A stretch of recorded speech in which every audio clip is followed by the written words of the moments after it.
lebih suka di rumah karena di rumah itu rasa keluarganya lebih terasa. Terus bisa mengatur menunya mau apa aja. Kalau makan di luar kan tergantung orang yang menyediakan.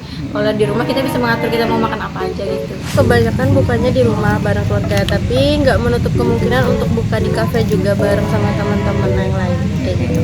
Aku lebih dominan suka buka puasa di rumah karena buka puasa di rumah tuh lebih aman, lebih lebih nyaman juga. Terus juga enak karena masakan sendiri ya. menurut gua ya menurut aku ya. Jadi tapi bagi kalian yang suka makan di luar itu hak kalian. Jadi tapi jangan lupa jaga jarak, cuci tangan sama pakai maskernya ya. Dadah.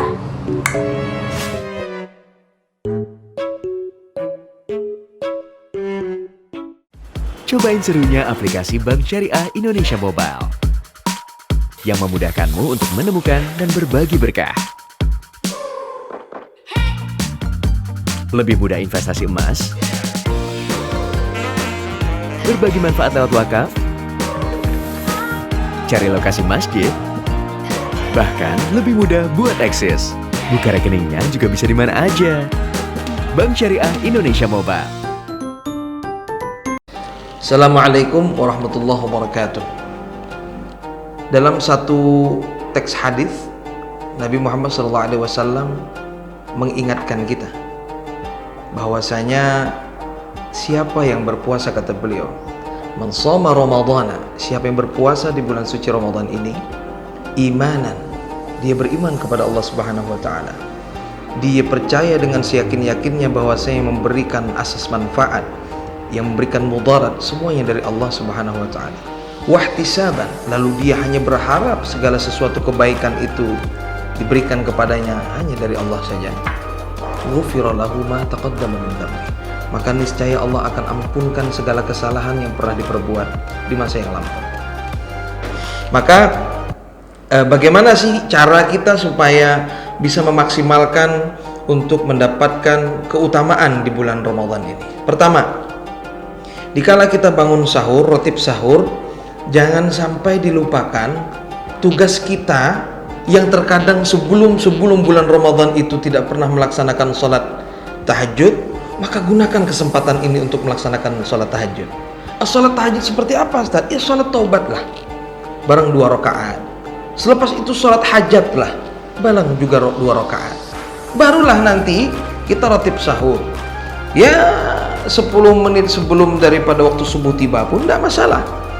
Selepas itu nanti kita sholat subuh berjamaah di masjid, syukur-syukur di masjid ataupun di mushola, karena relatif lebih terjaga. Lepas itu di bulan Ramadan ini kita berpuasa. Kalau ada lebihan daripada harta, janganlah kita berpikir hanya menjadi seorang mustahik saja.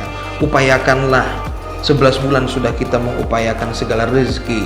Jangan sampai kita berbahagianya karena kita mungkin yang jualan di pasar, lalu di pasar nanti dagangannya laris di bulan Ramadan, lalu nggak sholat tahajud, lalu nggak sholat tarawih, lalu dan lain sebagainya, terlupa membaca Al-Quran. Sungguh rugi seperti itu. Maka seperti apa harusnya? Harusnya ya kita gunakan semaksimal mungkin. 1 hari kita baca 1 juz, maka dalam 30 hari kita selesaikan atau khatamkan 30 juz Al-Quran. Ini menjadi catatan buat kita semua dan menjadi motivasi buat kita sekalian, agar apa?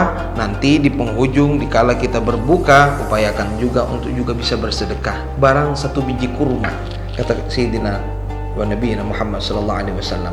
Ada satu paradok ya yang terbentuk di masyarakat. Saya pernah dengar itu, katanya siapa yang membukakan puasa, artinya bukakan puasa yang pertama itulah nanti yang mendapatkan pahala. Man jaa bil hasanati falahu asyru amsalihha, siapa yang memberikan 1 kebaikan Allah ganjar dengan 10 kebaikan. Jadi rebutanlah ini, beliin kurma duluan, tapi kurma aja nggak ngasihin makanan, karena yang pertama dibukakan orang itu itulah yang akan mendapatkan pahala. Man dalla ala khairin falau mithlu ajri fa'ilihi, siapa yang terlibat dalam satu kebaikan maka dia dapatkan pahalanya. Kita bukakan orang untuk berbuka puasa 30, kita dapat pahala 30 orang berpuasa. Bukan berarti kita nggak perlu puasa 30 hari, ya tetap puasa. Tapi kita juga berupaya untuk memberikan asas manfaat dikala orang berbuka. Seperti itu. Jadi entah itu kurma, syukur-syukur bisa ngasih kotak. Syukur-syukur bisa ngasih tambahan buah anggurnya, nambah buah jeruknya, nambah buah-buah yang bisa membangkitkan semangat dan berbahagia di bulan suci Ramadan.